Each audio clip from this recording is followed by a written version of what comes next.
It's 3 o'clock, Tuesday, April 16th. I'll call this meeting to order of the Board of Public Works in the City Council Chambers, Peru, Indiana.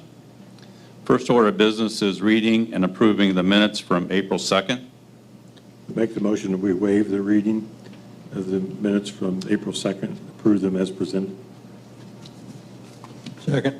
All in favor? Aye. Aye. Aye. Next order on the agenda is payment of claims in the amount of $269,550.18. Any discussion about payment of claims? Make the motion that we approve the payment of the claims. Second. All in favor? Aye. Aye. Aye. Next item on our agenda is the payroll for April 19th in the amount of $203,153.40. Any discussion about payroll for April 19th? Leftover from last meeting, I had a question, and Shay, are you the payroll clerk or is somebody else? No, that is Kelly. When we approve these ahead of the payroll, is there a procedure in place if someone either terminates or someone that doesn't get paid? Because this is for hourly as well as salary position. Is there a process in place where we're approving this, but it may or may not be that amount? So the payroll, I don't do payroll, but the payroll has been ran and processed through the bank at this point. It's just, it won't actually go out until Friday for payday, This payroll covers what work period is my question? the previous 2 weeks. Okay, so the payroll of April 19th, those folks have already worked? Yes. Okay, all right, that answers my question. Make the motion that we approve the payroll as presented. Second. All in favor? Aye. Aye. Aye. Next item on our agenda is fire and police pension, the amount of $673.74. Any discussion about fire and police pension? Maybe I didn't see it, but can you clarify what that small amount is for?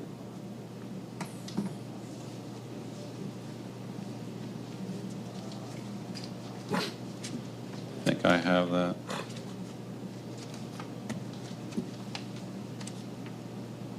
So it looks like there was like prorated clothing allowances for those that retired.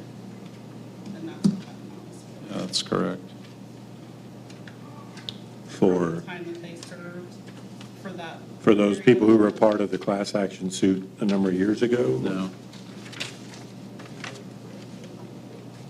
So it's for Eric Hawk, William Raber, and Daniel Sofianis, and that's Okay. their portion of the clothing allowance up to the day they Okay, retired. why would that be under a pension item? That should have been a regular, that was, they earned that, and that should have came from the regular clothing allowance, not a pension fund. Honestly, I don't know what fund that they used. Because they were prorated for a time during that time. My question is, are we appropriating that money from the right fund? If it's coming from police, fire, and pension, it's not a wage, it's a benefit that they earned during their time of employment. Correct. It would be under, for instance, under the fire department and police departments, under their clothing allowance budgets. And it may just be the way it's worded on the agenda, but it looks like its location is fire clothing allowance. And then for the 2 police officers, it's police clothing allowance. Okay. The agenda says pension. Yeah, it does show the fire territory and public safety low clothing allowance. So perhaps the wording on the agenda is not exactly correct. It's not a fire police pension payment. Right. Would that be a fair statement? Right. Okay.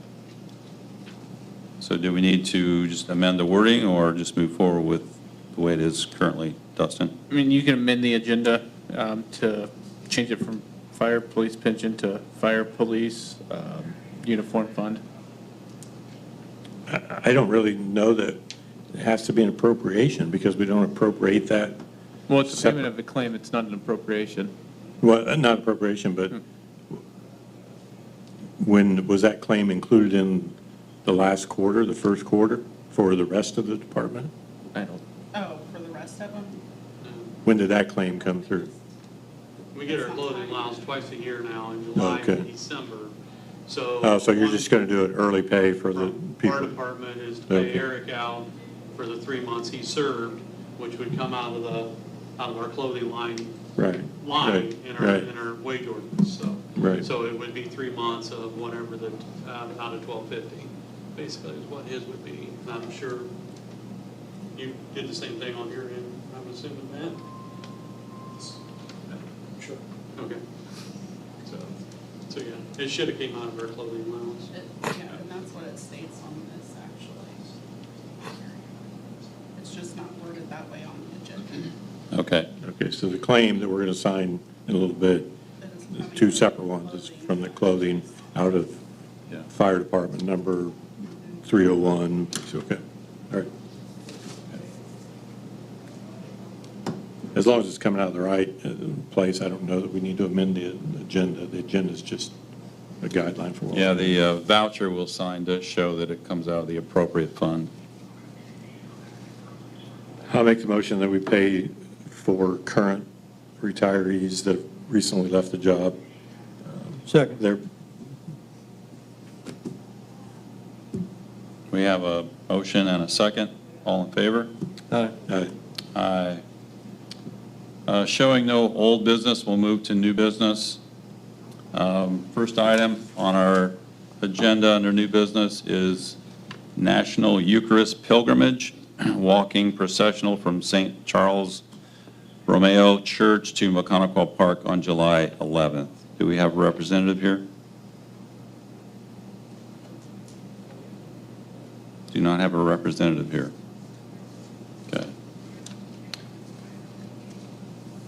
There are a few questions that I have regarding this.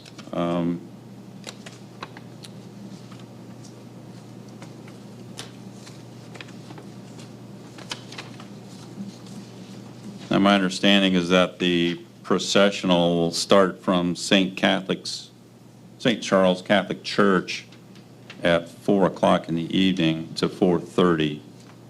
The walking route is 5th Street to Broadway, continuing to Route 19 up the hill onto Park Drive and ending at the First Farmers Amphitheater. I'm just not sure if they're requiring any traffic control, any police presence. If all this will be conducted on the sidewalk and none of it will be in the road, I guess those are the questions that I might have.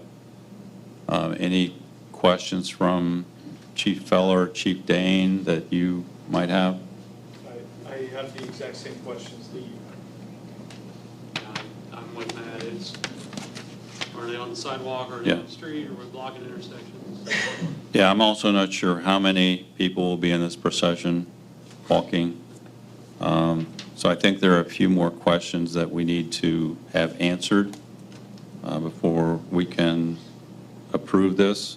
Any other questions from the Board of Works? I'll make the motion that we table this request and notify Robert Hartley of the need to have someone present before it's considered and voted on. Second. All in favor? Aye. Aye. So we'll table that request till the next meeting. Next item on the agenda is promotion of Wesley Smith to permanent status for the Peru Fire Department. Chief Dane?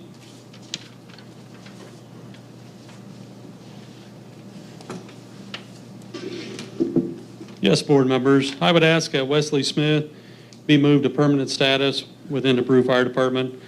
Wesley has completed all the required training and served the required 2 years probationary status. Wesley's hire date was April 6, 2022. So I ask for your approval to move him to permanent status. Thank you. Any discussion among the board here? If not, I'll make a motion that we approve Wesley Smith from permanent to permanent status on the Peru Fire Department. Second. All in favor? Aye. Aye. I will abstain. Congratulations. Thank you. Next order on the business is to promote Wesley Smith to a probationary investigator. Yes, Board. I would ask that Wesley Smith be promoted to the open position of probationary investigator. Wesley is currently enrolled in an Investigator 1 class, and upon completion and passing of his class, his assignment will become permanent. Does this promotion come with a increase? It does come with an increase. It is within our budget. We, with all the movement we had at the first year with the promotions, and we had one resign from our investigations department, it leaves us an open spot, and we've had an open spot since January 1. So Wesley will be filling that spot once he completes his training, so. In your SOPs, I took a quick look at the statute, and it doesn't call for it. In your SOPs, does it, there are some positions, either by statute or your SOPs, that require a certain number of years of tenure? Does this position? 2 years. 2 years. This is a 2-year position. He can be promoted with after 2 years. Okay.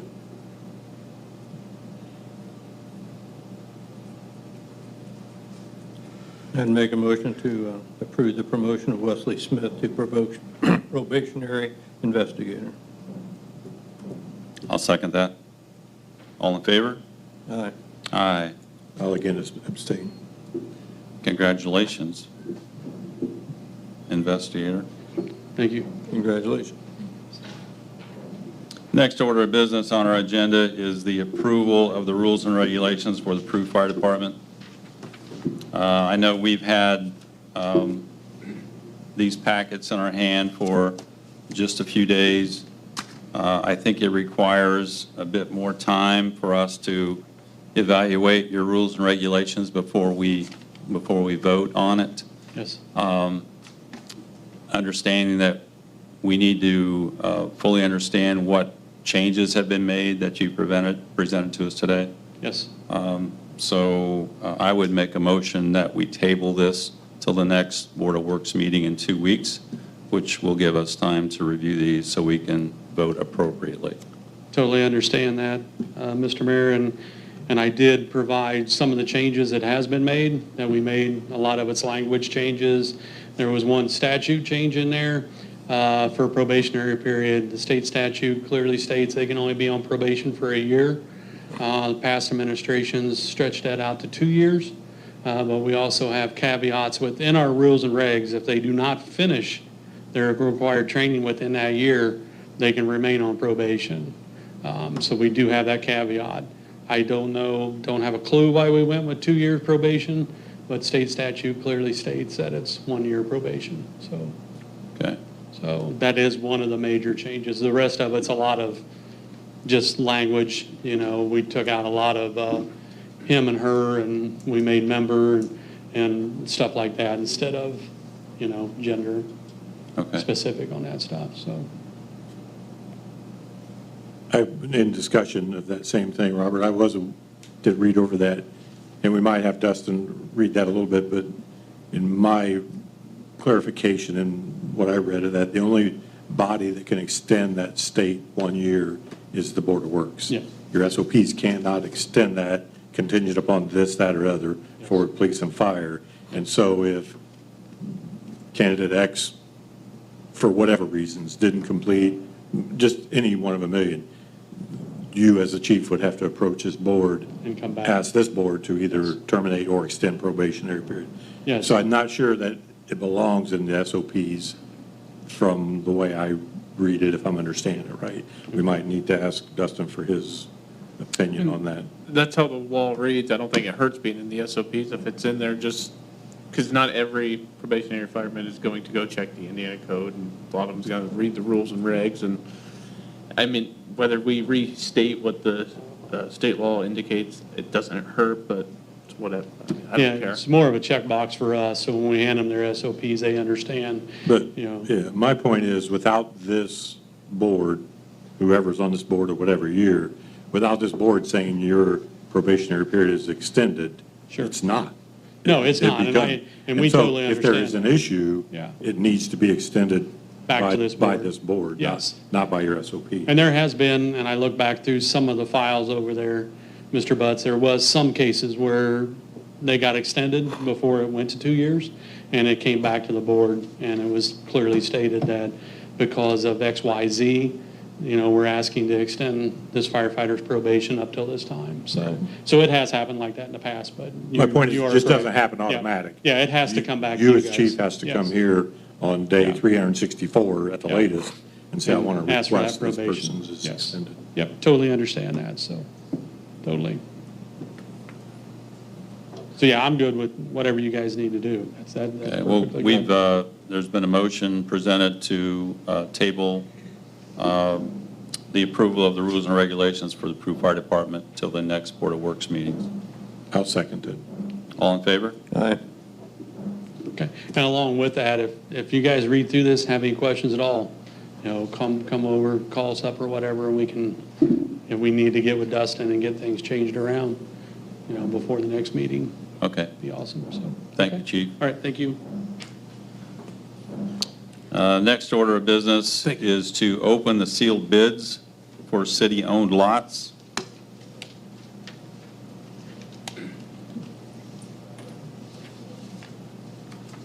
Brenda, would you mind coming forward in case we need any help? We can open them.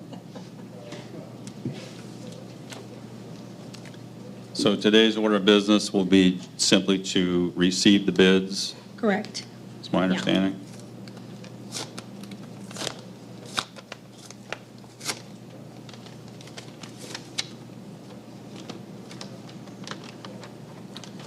So we have a bid for the property located at 217 West Fifth. Let me see if it meets the minimum requirement, which it does.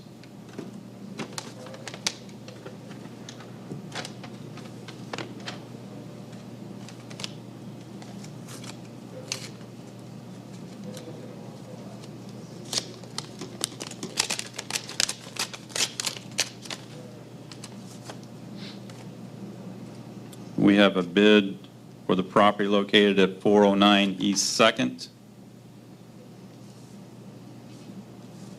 And it is at the minimum bid.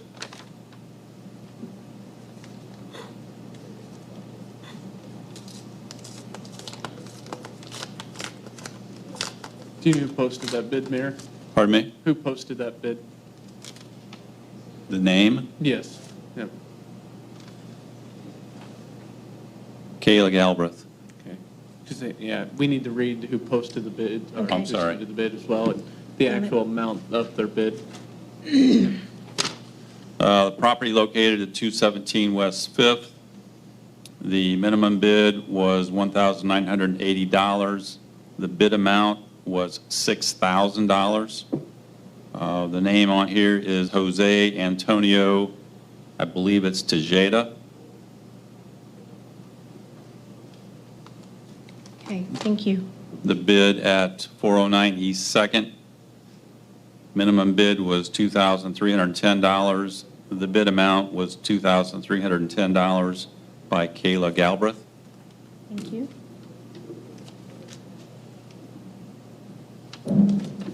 And the last bid is for the property located at 165 West 10th. Minimum bid was $1,980. This bid amount is $1,980 by John Campbell. Those are the three bids we've received. We will submit those bids to the courthouse to guarantee that they are current on their taxes, things like that, to make them qualified to bid. And if that meets the criteria, then we'll be able to award those properties as well. Thank you. Thank you. Brenda, can I ask you a question? Yes, sir. Are these properties vacant lots, or they would complete the Vacant whole lots. premises? They're vacant lots. Just vacant lots? Mhm. Okay, thank you. Ready for building. I'm right. See Wayne about that. We have no more new business. Are there any communications from any department heads, council members, or the audience? I have a question, Mayor. Yes, come on up, Pete. Okay. For myself and for some of my neighbors, situation, if there is, on the easement there between the street and the sidewalk, okay, that strip of land, which is, I believe, owned by the cities, am I correct? Where, Jim, The tree lawn, area between the. what we call the tree lawn, Yeah, the tree line, tree lawn. from the street to the sidewalk, that patch. that patch is yours to maintain, but I don't know you can say that they actually own it, because the city can restrict signage and things like that to go into it, or they used to now. You might want to double check on all that, Justin, maybe you know for sure, but there's been spots where people are not allowed to put signage in their tree lawn. Well, So- my question would be, if there is a decaying tree and you know there's active termites, would the city intervene, would be willing to maybe pay some of the costs for that tree so it doesn't, so the termites don't invade the home in that area? So is your question that, is the city responsible for taking that tree down or the homeowner? Yeah, that, or Is that- or do they, or is this something where you share the cost of the, if the tree I've had is? to take some down in the tree lawn, and it was all at my cost. It's I the- never checked into it. to It's see the if there was homeowner's a- cost? They're responsible for and I- maintaining the tree lawn. So, So that would mean they're responsible for maintaining the tree lawn, even if there is a tree in it that There is may be things decaying. changed, but that's what it used to be. Now, if it's a public safety issue, yeah. potentially, the city has occasionally cut a tree or so, but they're not in the practice of tree service. Okay, that's all I need to know. Thank you. Thank you. Any other comments? Make the motion to adjourn. Second. All in favor? Aye. All right.